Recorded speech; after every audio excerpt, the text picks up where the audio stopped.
Right before the sermon every weekend, we have what we call a Worldview segment, and the purpose behind it is we want you to be informed so you can pray, that you might be empowered so you can act, so that you could do something. So what's happening globally and socially, culturally, morally? What are the issues that are confronting us as followers of Jesus?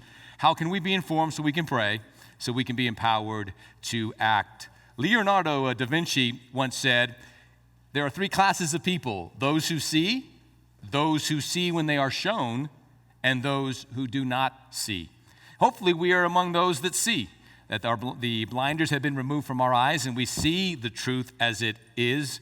And if we're not able to see, that when somebody shows us, that we're able to walk in the light of that truth. A famous senator once coined this very famous quote now: everyone is entitled to his own opinion, but not his own facts. What does that mean? That means reality exists without our permission. There was a miniseries on HBO called Chernobyl, and it really featured the Soviet chemist Valery Legasov, that was the one that was trying to sound the alarm of the impending doom.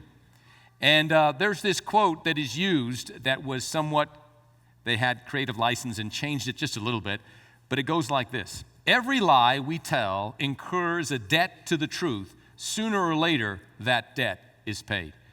We can deny reality, we can continue to believe the lie, but once there comes a point in time in which that truth requires payment and the lie is exposed. You know, a couple of weeks ago, there was a transgender woman, which is code speech for a man pretending to be a woman, who joined the LPGA, the Ladies Professional Golf Association.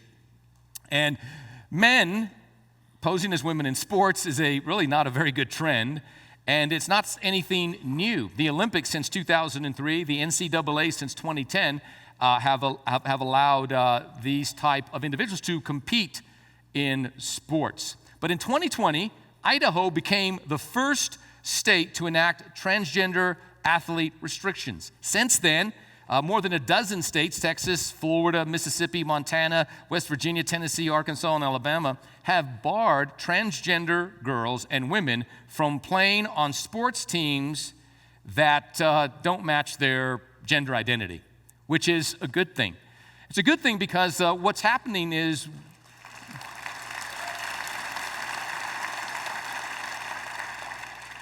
transgenderism has really taken over the headlines in America and in culture today. And yet research tells us that the LGBTQ community represents less than 4% of our country's population. We don't hate them. We don't despise them. We're not against them. We're against their ideology. We're against their philosophy and making it mainstream in America. So I want to share 4 thoughts with all the parents that are here and those that are watching online. And I want to encourage you, parents, hold strong to truth. Here are 4 thoughts. The first is this: kids aren't allowed to drive cars. Why? They're too young. We don't let kids drive cars. We shouldn't let some adults drive cars either. We don't let kids get loans. We don't let them purchase homes. We don't let them get tattoos. We don't let them get married. Why? They're too young. And yet parents today are letting their kids choose their gender? Really? Did you know that research, once again, science-based research, reality exists whether we give it permission or not. Science-based research has determined to transition during childhood is almost always met with regret. Matter of fact, the DSM-V, the Diagnostic Statistical Manual of Mental Disorders, reports, and I'm quoting, as many as 98% of gender-confused boys and 88% of gender-confused girls eventually accept their biological sex after natural passing through puberty. The manual goes on to state, many children with gender dysphoria outgrow it as they age. And yet permanent, almost unalterable decisions are being made in the lives of these small children. The second thought is this: don't allow a fallen world to raise your kids, parents.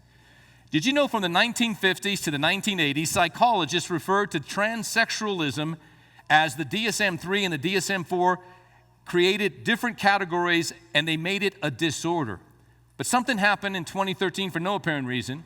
It was updated. The new version of the DSM, the disorder was given a new name: gender dysphoria. What does that mean? This is very alarming. It means science is bending and bowing to sexual fads.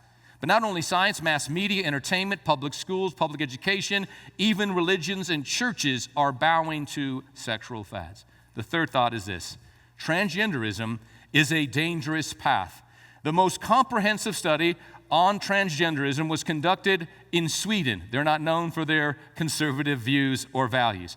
It was over a 30-year period, and many discoveries came from this empirical research, and I'm going to quote part of that. Rates of suicide are 20 times greater among adults who use cross-sex hormones and undergo sex reassignment surgery. This is the dirty, dark secret that is being kept from parents, from families, and from these children. Here's what's hypocritical. The American Civil Liberties Union, the ACLU, which previously opposed the administration of a drug to chemically castrate sex offenders, is now advocating for children to be able to take the chemical castration drug as a puberty blocker in their transition. These are dangerous trends, my friend. And finally, number 4, chromosomes never change. Now, it is at rare times that a newborn can be diagnosed with ambiguous genitalia. The infant's sex cannot be determined based on the body's anatomy because of this abnormality. So chromosome testing is employed. And every time the test comes back clear, it's either XX, a girl, or it's not. In one case, it came back as XX chromosomes, as a girl, so they were able to go through the surgical procedures necessary so that the anatomy matched the biological reality or science. So today, in a world that's filled with lies, in a world that's filled with distortions, we need to be people of the truth and people that follow the truth.